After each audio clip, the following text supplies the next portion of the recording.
Suka atau tidak, mau ataupun tidak, keputusan-keputusan yang kita buat dalam hidup sehari-hari seringkali banyak dipengaruhi oleh apa yang terjadi di alam rohaninya.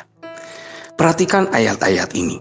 1 Petrus 5 ayat 7-8, Galatia 5 ayat 19-21, Roma 8 ayat yang kelima, Ibrani 11 ayat yang ketiga, Efesus 1 ayat yang ketiga, Ayub 4 ayat 15. Roh Kudus bekerja secara sedemikian meyakinkan dengan kebenaran ini.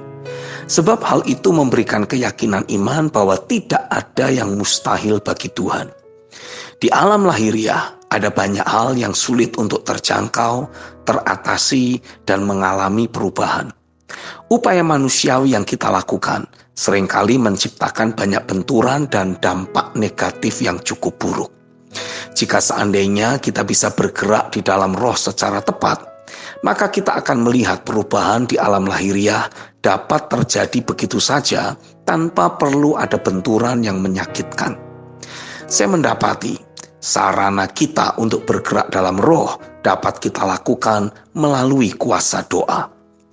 Yakobus pasal 5 ayat 13-16 menuliskan, kalau ada seorang di antara kamu yang menderita, baiklah ia berdoa. Kalau ada seorang yang bergembira, baiklah ia menyanyi. Kalau ada seorang di antara kamu yang sakit, baiklah ia memanggil para penatua jemaat, supaya mereka mendoakan dia serta mengolesnya dengan minyak dalam nama Tuhan. Dan doa yang lahir dari iman akan menyelamatkan orang sakit itu, dan Tuhan akan membangunkan dia. Dan jika ia telah berbuat dosa, maka dosanya itu akan diampuni. Karena itu hendaklah kamu saling mengaku dosamu dan saling mendoakan, supaya kamu sembuh. Doa orang yang benar, bila dengan yakin didoakan, sangat besar kuasanya. Yakobus pasal 5 ayat 17-18 menegaskan, Elia adalah manusia biasa sama seperti kita, dan ia telah bersungguh-sungguh berdoa supaya hujan jangan turun dan hujan pun tidak turun di bumi selama 3 tahun dan 6 bulan.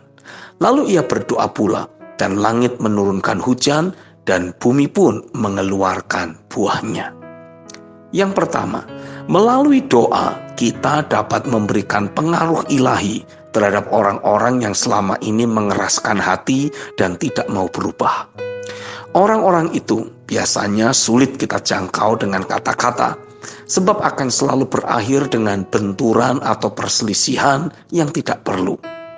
Tapi melalui kuasa doa, kita bisa mengirimkan pengaruh-pengaruh ilahi untuk terjadinya perubahan konsep pikir, sikap hati, dan gaya hidup. Yang kedua, melalui doa, kita dapat menjadi pemicu terjadinya mujizat dan intervensi ilahi terhadap data dan fakta negatif yang selama ini kita hadapi. Sehingga apa yang selama ini sulit atau mustahil akan dapat dengan mudah terselesaikan hanya dengan kuasa doa. Yang ketiga, percaya atau tidak, melalui doa, alam bisa mengalami perubahan. Itulah yang Elia alami. Ketika ia berdoa seturut dengan apa yang ia dengar dari mulut Tuhan, maka unsur-unsur alam pun mentaati firman Tuhan. Saya merasa ada banyak hal yang bisa kita atasi dengan kuasa doa. Ini hanya masalah percaya atau tidak. Saat kita memberikan bobot yang semestinya kepada kuasa doa, maka kita akan mengalami dampak dari kuasa doa itu sendiri. Banyak orang akan terus mengejek dan menganggap rendah kuasa doa. Tapi Roh Kudus menegaskan, teruslah menguatkan hati dengan meyakini bahwa kuasa doa akan sekali lagi memainkan peranan penting untuk terjadinya perubahan dan pemulihan segala sesuatu. Amin.